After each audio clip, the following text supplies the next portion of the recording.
This usually be the food of the player.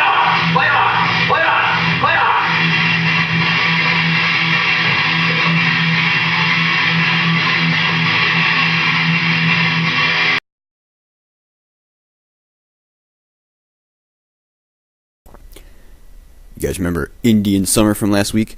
Well, guess what? That is over. I don't understand why that thing doesn't just show me numbers below 30, because after it gets below 30, it just says low. I'm like, you know what? If anybody knows that the temperature is low, it's me. Anyway, we are back for week number 4. We are working with 85% for most of the lifts this week. Just showing some of these, one set of these pause squats, just because, as a reminder of how much they, take out of you, both for the bench that immediately follows on Saturday, and also the squats that come up on Sunday. Things went pretty well this week. I was having that issue with my, diaphragm / oblique thing. That's definitely better, although not completely gone, but we'll take better. The word of the week, I think, is going to be confidence. Last week's was conditioning, but this week's is confidence, because when you do a new program that asks you to do things that you've never done before, when you successfully complete them, it can only build more confidence. Like one of the things that's going to be getting more and more distinct is the jumps in the weights that I'm going to be taking from like the last warm-up to the first working set. For example, on squats this week, I had 280 was the working weight, but the final warm-up was at, I think it was 230 or 235, and that is a bigger jump than I normally would take if I was, doing my own programming.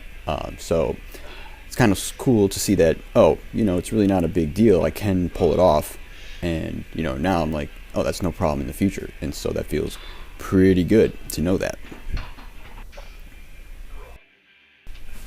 Going forward from here, this is the first week where we're going to start just alternating like heavy weeks with less volume, with lighter weeks that have more volume.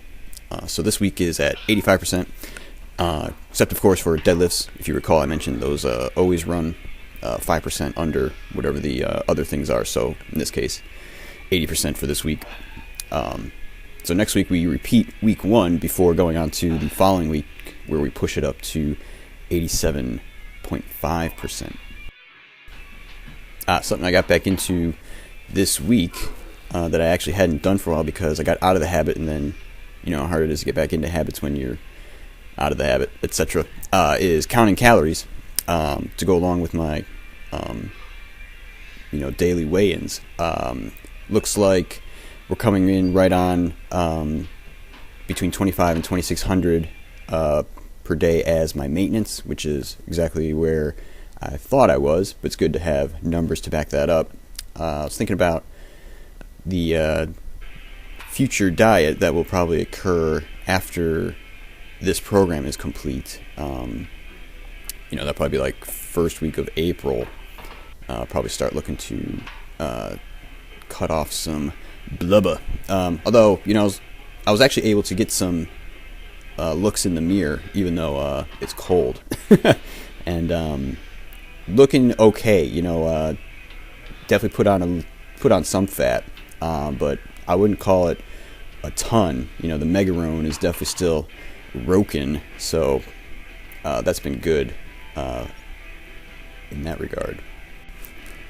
Yeah, so I started to kick around, some ideas of how I want to run the diet once I get rolling on that. And I'm thinking, oh, by the way, here's deadlifts. Remember, 80%. I'm thinking, I probably don't want to do the super low carb dieting like I've done in the past, unless what I end up doing doesn't work. And I'll go back to that because I know that works. The reason being, I was looking to avoid kind of like the wild water weight fluctuations that occur, because like you have like a low carb day, you dump like 6 pounds, and then, you have like a carb up day and like you put 5 back on. It's like, and if you're not looking at averages, that gets a little crazy. So I was thinking, ballpark idea is just to, have my protein at like 150 grams, fats between like 60 and 80 grams a day, and then just cut down carbs until I'm in a calorie deficit, but, not like zero carbs. And it's actually going to be probably kind of easy to do that because right now I'm rocking like, like 200 something grams of carbs just in my drinks some days. I make the super iced tea, and each, I have like 3 32-ounce bottles of that, and each one has like 75-ish grams of carbs in it. And so just cutting that out will probably be all I really need to do to cut down the carbs and get the calories down. Well, I just noticed that shirt has holes in the pits. Keeping it classy. Anyway, time to buy a new shirt, and that's all I got for this week, guys. So I'll catch you next time. Bye.